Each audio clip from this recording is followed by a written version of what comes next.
Siyachubeka kakhulu ngama kupastor weNingi Flick. Kukodwa ngicela kuwe ukuthi inamba isebenzise kuphela uma ungumlandeli wale channel kusungula ikusindla 5 ntambama. Ungangi-WhatsApp, ungangisendela ama-SMS, uyangifonela kuphela.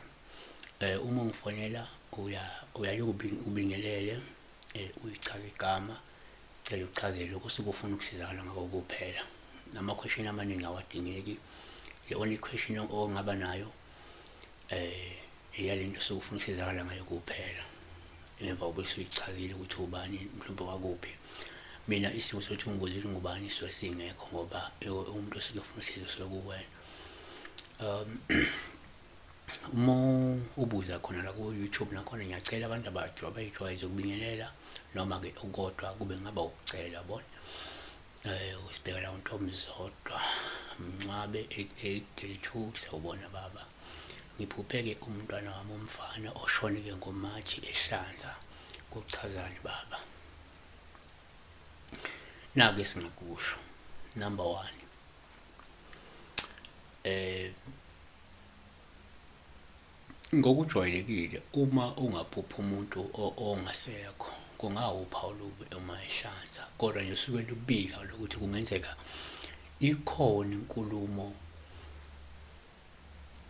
ekufanele yenzeke yokugonyuluka amaqiniso athile ezayo. Ukuthi lingavela lepha ngoba likhoma ukuthi mhlawumbe kungenzeka kuzoba nenkulumo ezokwenziwa la kukhulunywa khona ngeqiniso elithile efanele ngabe liyavezwa libe sobala libekwe ethebeni.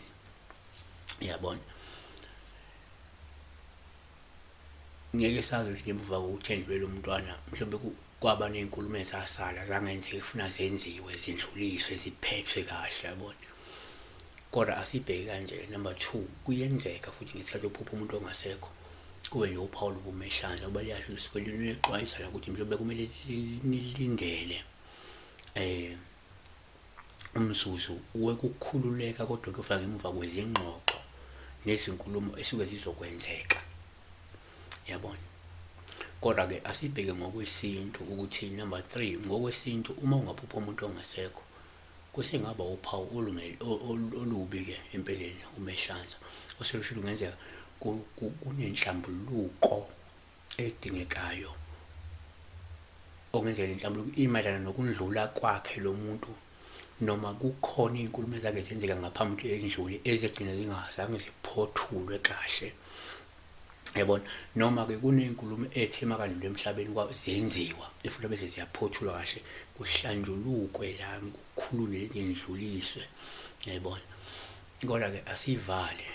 Number 4, futhi uma uphupha umuntu ongasekho kusengaba uphawu lokuma ukuthi uyahlanza ngoba kwesinye isikhathi lento iyayikhombe la ukuthi kungenzeka umufi usondela kabi esondela nesichitho ngenxa yokuthi ngaba ukuthi kunenhlambuluko emthintayo engalungisiwe okumele besiyalungisa ukugonyulwe ngayo, kodwa kuvamile ukuthi kukhombe lesi sichitho umufi engenzeka siza ngaye. Uyabona, siyabonga kakhulu. I hope ukuthi kuyayenza isenze kakhulu esikushilo makuthi khona esishiye ngaphandle akuyona inhloso yethu.